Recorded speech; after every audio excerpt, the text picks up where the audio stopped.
What's up, everyone? Welcome to another episode of Chad Sports Talk. We're taking a dive for all sports. In case you don't know, my name's Chad, and this is my Week 10 of college football recap video. Also, stay tuned for the end for my updated top 25. And kind of let you know that this past week I went I was only 7-5. There was a lot of games that went wild, even games I didn't even choose. Had some wild finishes. Unexpected teams doing some weird things against schools they shouldn't be beating. And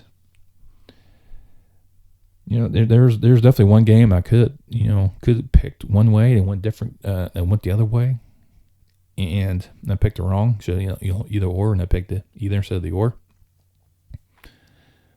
It happens. So without further ado, let's go ahead and kick this off in the ACC when he had my number 4 Wake Forest visiting North Carolina. And I told you North Carolina was going to give them headaches. And did they ever? This was once again a battle back and forth, blow for blow. Same thing the Tar Heels did against the Irish the week prior. So Wake Forest kind of did with Army. And it was just blow for blow for blow. Who's going to step up? Who's going to stop? I mean, Wake's Hartman had almost 400 yards and 5 touchdowns. Ty Chandler for North Carolina was a running fool. He had over 200 yards and 4 touchdowns. It was just one of those games where, once again, defense was optional. They were playing NCAA 13 with the cheat codes on. But North Carolina came screaming back in the fourth quarter, scored 24 points in the fourth to upset Wake Forest 58-55, which is one of the upsets I did call for. Now we head off to the Big Ten, where there's an upset that I didn't call for. That was then my number 2, Michigan State, was visiting Purdue. Purdue had it in their sights to upend another ranked Big Ten opponent. They've already done it with Iowa. This is what they were looking for. Michigan State had a high comeback win, high emotional win against their in-state rival Michigan, knocking them off. And Purdue came to play. I thought Purdue would definitely give Michigan State everything they can handle, and they did, and then some. I did not see this outcome coming, though. Because, like I said, Purdue came to play. Aiden O'Connell had 536 yards in the air with 3 touchdowns. I mean, he was just picking apart Michigan State like there was nothing. And then Kenneth Walker from Michigan State, he's doing what he had to do, but unfortunately, it wasn't enough. He only had 146 yards. Only 146. Only 1 touchdown. Purdue was way too much for Michigan State and knock off the Spartans from the undefeated ranks, beating them 40-29.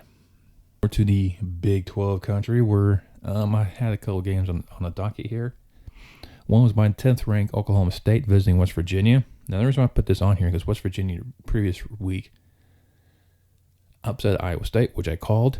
This one I said, they weren't going to do that, but they should, be somewhat competitive.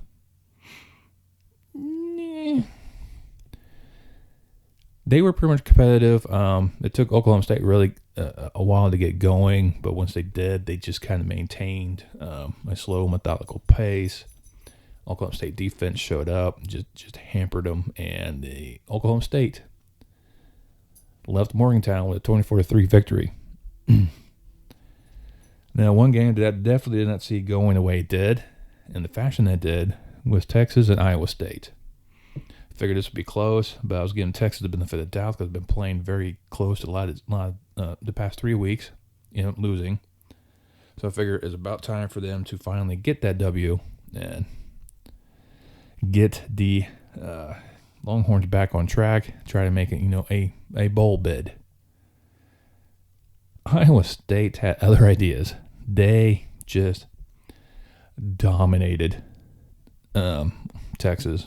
It's first half was actually, a very defensive style showdown between these two. It was only 7-3 for Texas.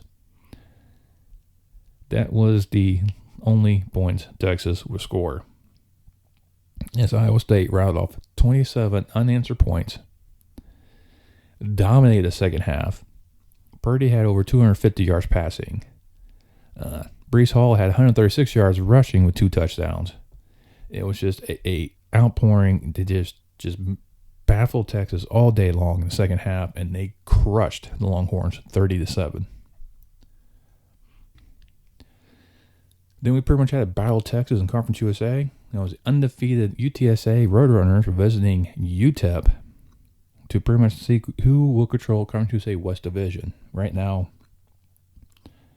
the committee poll does not love the Roadrunners, and I understand why. However, myself, I had them ranked 16th in my poll. I figured they would continue on winning against El Paso. El Paso's starting to come down a little bit to earth now. And it was just a outpouring of the Roadrunners that just couldn't be stopped.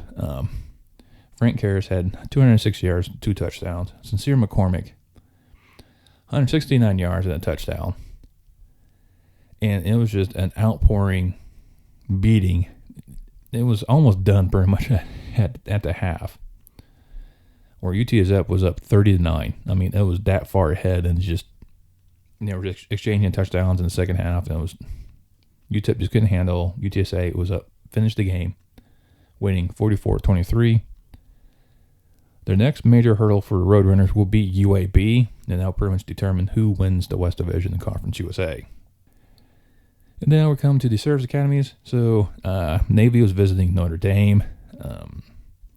This is just one of these rivalries that just continue on. This is like the Navy has the most visits into South Bend of any other program, especially the rivals. There's a long-standing history between these two, and Navy always seems to play tough. And it was like that in the beginning, where Navy was just frustrating Notre Dame, but Notre Dame was able to, corral that Navy triple option. But it was just towards the end, just the Irish were just too much, and they overpowered Navy and won 34-6 to keep on moving with their season and see if they can sneak in the playoffs themselves. Army was visiting Air Force. I was going with Air Force to try to win their matchup to earn their first Commander-in-Chief trophy since 2016. Army had other ideas. This was a very defensive showdown. I mean, they weren't doing much in the first half. Army quickly went up, 14-3 after the third. Air Force came back. That tied up to send this game to overtime, but Army was able to withstand Air Force's late charge, knock off Air Force, and retain the Commander-in-Chief's trophy 21-14. Army can win it outright in their final game, but since if Navy wins, they'll all be 1-1. The previous winner will retain the championship. A little disappointed that the Air Force couldn't do it, but Army's just one of those tough outs. It's hard to take them out. So hats off to the Falcons for trying to do that. So they've got to look at see what they can do in the Mountain West. And speaking of Mountain West, Boise State headed out to sold out Fresno State. This is one of these games that these two teams are going to play. They have a very, very recently have become very heated rivals in the Mountain West. And I put everything on Fresno State because basically how they handled San Diego State. Boise State had other ideas. They went down to Fresno to play. Backmere just had too much for the the Bulldogs, and he put up 203 points with only 1 touchdown. Holiday had 117 yards on the ground, and it was just overall the defense was key to stifling and chaining the Bulldogs, and Boise State smacked Fresno State 40-14. And one of the big games out there in the Pac-12, you saw number 4 Oregon visiting Washington. Actually, my number 9. And it's one of these games that I knew Washington would give Oregon everything they had. It'll make it close because of the Pac-12. This is how they play each other. They play each other to beat each other, so that way no team really dominates, which also hampers their playoff chances because they're beating each other up. And it's just a vicious cycle. But, after a strong start by Washington, Oregon was just slowly did it. I mean, it was 9-3 after the first, 10-9 at halftime for Oregon. And it was just a slow process. Oregon just did methodical drives, kind of limited some of the issues they had. Pretty much they relied on the legs of Travis Dye, who had over 200 yards rushing. And Oregon was able to withstand the upset try by Washington, beating them 26-16. I have to recap with SEC country. And we'll kind of give a little shout out to Liberty there. Liberty visited Oxnard, take on my 19th ranked Ole Miss Rebels. Ole Miss was up early on them. 24-0 at the half. But Liberty just wouldn't go away. They made the third quarter interesting, posting 14 points, and then just the defense took over for the Flames. So the Rebels, they stifled them after that, and Matt Corral had a very, very productive day, over 300 yards passing with a touchdown. Jaron Ely had 115 yards rushing with 2 touchdowns, and Ole Miss just was able to hang on to beat Liberty 27-14. And then you had the matchup between ranked opponents of Auburn and Texas A&M. And I thought Auburn could do this because I thought Bo Nix could actually, strive on. I didn't think Texas A&M, the Aggies, could do another upset of another Alabama school. Apparently they could. It was just too much Aggies. On the defensive side, they stifled Nix. They first forced turnovers. It was just a bad day for Auburn. Their chances, they really kind of put the pressure on Alabama, kind of went away. And it was A&M knocking off the Tigers 20-3. And then the final game in my picks was Mississippi State visiting Arkansas. And I thought this was the game that Arkansas needed to win to get back on track. They had been on this terrible slide. They needed to stop. Will Rogers gave them everything, and boy, did he. He had over 400 yards, 4 touchdowns. He was trying his darndest to knock off the Hogs. Arkansas wouldn't do it. There were some, unfortunately, Mississippi State missed opportunities on special teams, which kind of led to the downfall of the Bulldogs. Especially, as time expired, he missed a field goal, which would tie the game, send the overtime, give them definitely a shot to win it. Arkansas avoided overtime and up in Mississippi State, beating them 31-28. Hey, thank you for sticking towards the end for my updated version of the top 25. I'll go ahead and flash up the point scale for the PowerPoint index polls. Just kind of see different weighted factors for wins and losses, and also how strength of schedule and strength of victory accounted for. Now I've also put those rules and whatnot in the description below, so that way you can peruse them as you wish. And just kind of go in and start debuting with my first part of the 13 through 25. So that way I separate my top 12, which would be quote-unquote playoff positions. And looking at 25, Minnesota is still hanging around after they're upset by Illinois. Once again, Illinois is beating teams they shouldn't be beating, but losing the teams they should beat. So the typical Illini football. But Minnesota is hanging on. They dropped from 17 to 25. Clemson makes a return at 24. Same thing in Penn State. They made the return at 23. San Diego State drops one after escaping Hawaii. NC State also moves up one. Pitt jumps 4. Now they're 7-2. Purdue making their return after knocking off Michigan State at number 19. Wisconsin continues their climb. Now they're up to 23. Ole Miss moves up a couple to from 17. Baylor, after losing to TCU, only drops to number 16. Baylor beating Idaho State, so taking on the FCS team late kind of hurts them right now. So they only drop one spot to 15. UTSA getting a win over a winning program. Now moved up 2 slots to number 14. And Iowa also moved up 2 slots to 13. Now here's what we consider, your playoff 12, basically. As you look, my number 12 is still Cincinnati. It's their strength of schedule is really hampering the Bearcats, even though personally I'll probably have them ranking second in the nation, just because of the pure talent that's on that team. But with their strength of schedule, it kind of hampers with how my system works.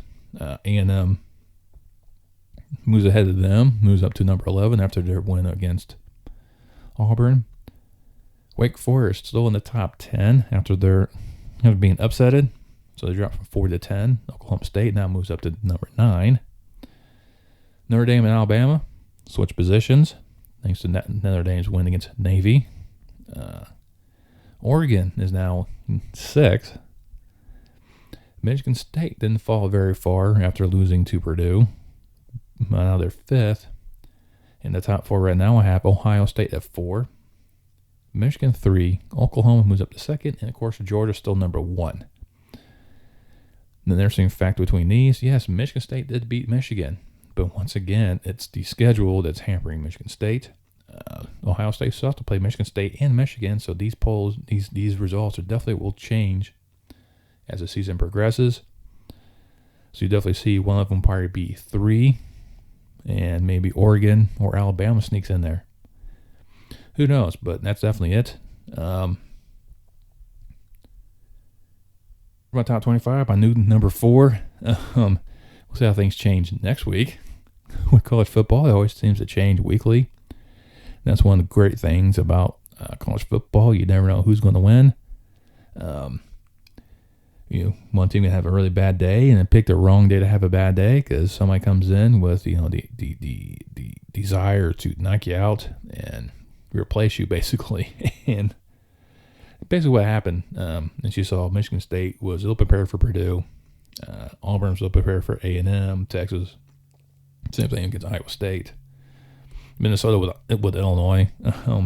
It's just one of these things that if you don't watch out, you'll find yourself on the wrong end of the scoreboard and falling yourself out on the hunt for a playoff position. And that's what everyone's striving for, trying to get that national championship, that recognition. It's like, hey, I made it to the playoffs. Now what?